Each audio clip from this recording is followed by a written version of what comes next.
What up, Gromies? Alright, check it out. Hey, yo, what up?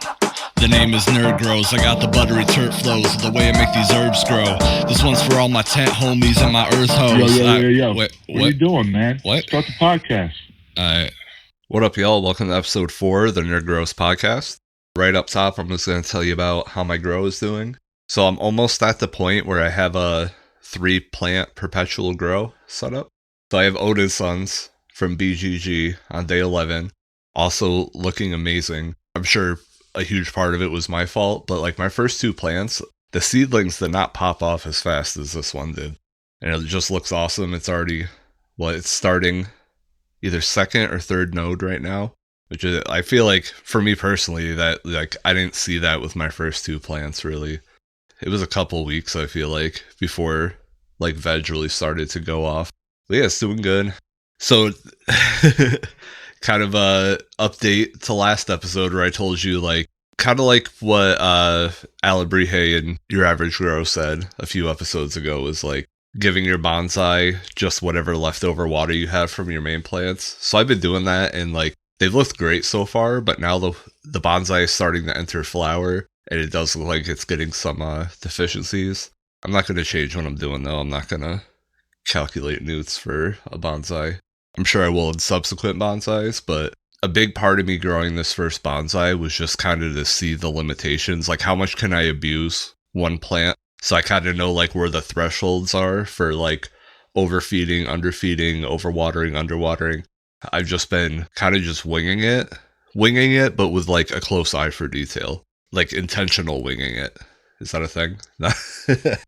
My main 2 plants, I got Double Grape and Walter White. They are on day 67 right now. Double Grape looks like it's getting pretty close. I've been checking the trichomes. It's getting real faded, real fat. It has that real nice like gold, copper, purple fade on it. And then Walter White looks like it still has a bit to go. It has a lot more buds on it, but they don't seem to be getting as fat as the Double Grape. Also, I heard that Double Grape can have like crazy yields, and mine does not have that much bud on it. I'm sure I stunted it. If you listen to the previous episode, I said I had some lighting and humidity issues and heat issues.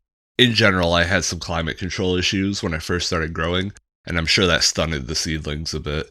But everything is set up good now, so I'm really excited. Like, as much as I love, my first 2 plants, I'm really excited to get them chopped, just so I can see what it's like in the big tent now that I have everything set up properly. Today, I'm going to order the AC Infinity humidifiers. I'm going to order 2 of them, one for each tent. I have like a regular humidifier that I'm using, and I don't know if it's just because like it's so close to the ground, or because it's like under other plants or something, like under the canopy.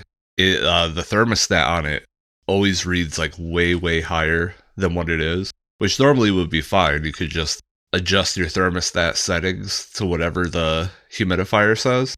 But I'm at the point where the humidifier's thermostat says that the humidity is so high that even if I try to like balance it out myself, the computer and the humidifier won't let me go above a certain number, so I can't really get it balanced. That said, so I just have it set up with the exhaust, like have the exhaust regulate the humidifier. The numbers have been staying pretty consistent, but I really want to be able to fine tune the humidity. The humidity is also going to have an effect on the airflow, an effect on the temperature, so I really just want to lock that in. Since I'm already using the AC Infinity, computer, the 69 controller, which is also my nickname in high school. That was horrible. Having the humidifiers that, hook up through UIS, everything will be running off the same thermostat algorithm that, whatever I have the app set to. So I'm excited for that. Since harvest is, my first harvest is coming up, I'm buying a trim tray, some Bovita packs. I have a lot of mason jars from different arts and crafts I've done over the years, so I just gotta wash those, get those ready. Also, actually, I'm gonna save that for a second until we get into the main topic of the episode. But yeah, everything seems to be going pretty smoothly. In a week or so, I should be able to chop Double Grape and then move Odin Sons into the big tent and then start something new in the new tent. Currently, I have Hubba Bubba Kush X Livers from Mephisto, and I have Creme de la Creme from Mephisto, and then I have more Odin Sons. So I don't know what I'm gonna grow next. My homeboy said he's gonna hook me up with some seeds, so if he comes through, I'm sure he has something better than I do. He's been doing this a lot longer than I have. But anyways, I got off on a tangent. So I'll chop double grape, move Odin Sons into the big tent, start something new in the new tent. Since I have that like 1 to 2 week buffer while I'm waiting for Walter White to finish, I should be able to just like ease myself into a three plant perpetual. Because at that point I'll have one germinating, one that's around day 14, and then one that's like 2 weeks old, one that's a month old, and one that's germinating. And that seems like a fair enough gap to like keep everything going. Also, this is the last episode before Halloween, so happy Halloween, everyone. I'm like a year-round spooky Halloween person. I love horror movies. I mostly play like horror video games. So obviously, Halloween is my favorite time of the year, especially because that's when all the good horror movies come out. I haven't seen Saw X, but I really, really want to see Saw X. Saw is one of my favorite horror movie franchises. The thing with Saw is that it has an awesome story, but it wasn't executed well because they didn't plan the whole story out in advance.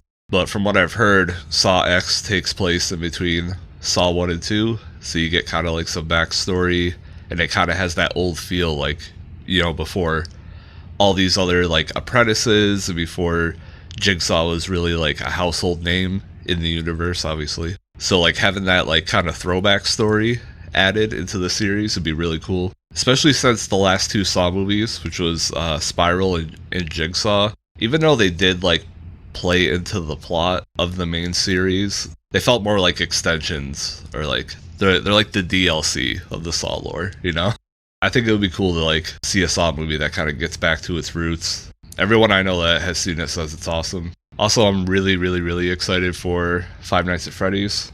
It's coming out tomorrow. Actually, I think it might be available on Peacock tonight. That's one of my favorite video game franchises. Now, I know like it's popular with little kids. I really don't understand why. Little kids weren't alive in the 80s and 90s to have gone to Chuck E. Cheese or Showbiz Pizza.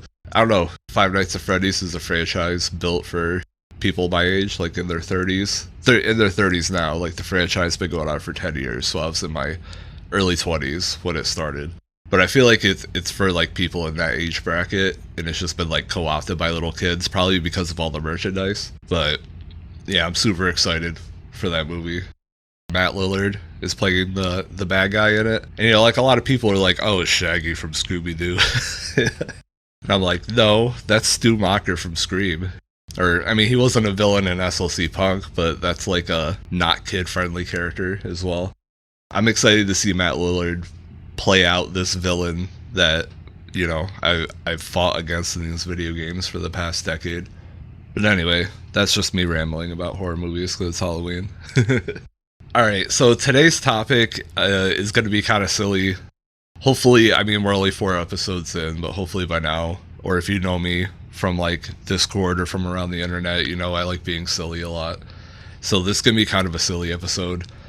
And it is stupid questions that I still have, even though I'm about to finish my first grow. And it's just things that like questions that kind of have stuck in my head over the past few months, but they're not important enough for me to ask anybody, and I would also kind of feel silly asking them. So I'm just gonna tell you all at once, all these dumb questions I have. All right, so the first one is, I'm about to harvest, and I'm gonna have to put stuff in jars. And I bought these 2 jars from Target that could probably hold like an ounce or more, but they're skull shaped. So the question I have is, can it be detrimental to not use perfectly cylindrical mason jars? Like, I feel silly asking that, right? But I feel like if I like ask people, they'd be like, oh yeah, you get a humidity pocket under the eye socket, and that could cause bud rot or something. I'm just waiting for like some response like that. Has anyone ever used non-cylindrical mason jars or any sort of like jars with designs during the curing process? Because I think it would be awesome to cure cure my first plant in 2 skulls. That would be great. Now, the second question I have is about autopots, because I was thinking about getting some autopots just to... there's so many variables in growing cannabis. If I ever get a chance to take one variable off the table, basically, that's amazing, because then you can focus in on the other variables and making sure that they're optimized. Currently, I'm using liquid Fox Farm newts, and I'm using Fox Farm soil, but I am looking at different ways, whether it's organic or using dry amendments or just all the different things you can do with your medium to feed your plants, just to see what I can experiment with and what I can switch up. So my question about autopots is, if you're using a top dressing where you need water running over it to break it down for nutrients, and then the autopots are bottom feeding, how does that work? If you have to let the reservoir run dry and then hand water to get the top dressing to start breaking down, doesn't that negate the efficiency of the autopots? And that's just something I'm a big productivity efficiency kind of thinker. So I'm if autopots, they say autopots will save you this much time because you're not hand watering. But if you're using your medium in a specific way where the water needs to be coming from the top like that, how does that work, and how much efficiency do you lose by having autopots with that type of feeding style? And I'm sure there's a really simple explanation to it, but like I said, this is the silly episode about dumb questions, so we're going for it. Now, here is the big one, basically. In our culture, not just in cannabis, I guess in cannabis culture, but just in general culture, there's different levels of how you classify cannabis. So for the average person, it's just indica or sativa. And then, sativa is the brainy high and indica is the body high. And that's as far as people go. And then, as you learn more about cannabis, you get down into, terpene profiles, phenotypes, all of that.